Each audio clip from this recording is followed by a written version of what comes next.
मजबूरी में गए हैं प्रधानमंत्री के आवास पर। अगर आप सुन लेते हैं यहाँ पर तो हम नहीं जाते। क्या प्रधानमंत्री स्टेटमेंट नहीं दे सकते हैं? युवाओं के लिए आप बाहर बोल सकते हैं, सदन में क्यों नहीं बोल सकते हैं आप? अब आपके आपस के विवाद को मैं सीट पे बैठ के नहीं मिटा सकता। हमारा डिमांड वेरी क्लियर है, education minister should be resign.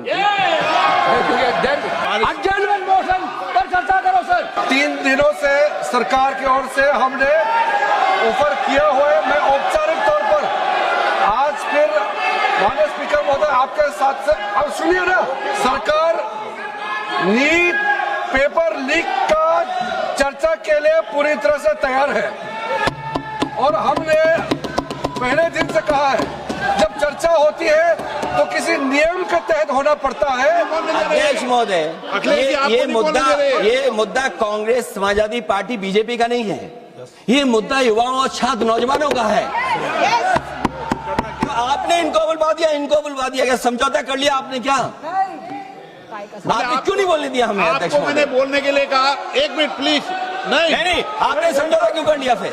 ये पक्ष ठीक नहीं है अध्यक्ष। मैंने ये युवा, छात्र, नौजवान हम सबके हैं, हम सब लड़ रहे हैं उनके लिए। छात्रों की नहीं सुनी जाएगी तो सड़कों पे आएंगे। और जो सरकार ने व्यवहार किया है, इस्तीफा तो क्या है? इस्तीफा तो जब चाहेंगे तब मंत्री ले लेंगे, सदन के बाद ले लेंगे। लेकिन सवाल ये जो छात्रों के साथ व्यवहार हुआ है, उनके हाथ तोड़े, सर तोड़ा, उनके कपड़े फाड़े, क्या बेटियों के कपड़े फाड़ेंगे आप? हम और राहुल जी थे। अध्यक्ष महोदय, हम मजबूरी में गए हैं प्रधानमंत्री के आवास पर। अगर आप सुन लेते हैं यहाँ पर तो हम नहीं जाते। क्या प्रधानमंत्री स्टेटमेंट नहीं दे सकते हैं? युवाओं के लिए आप बाहर बोल सकते हैं, सदन में क्यों नहीं बोल सकते हैं आप? ऐसे गैलरी में बैठकर चर्चा नहीं होगी।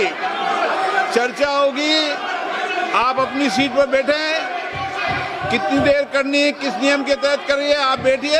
अब आपके आपस के विवाद को मैं सीट पर बैठ के नहीं मिटा सकता। सदन की कार्रवाई 2 बजे तक स्थगित की जाती है।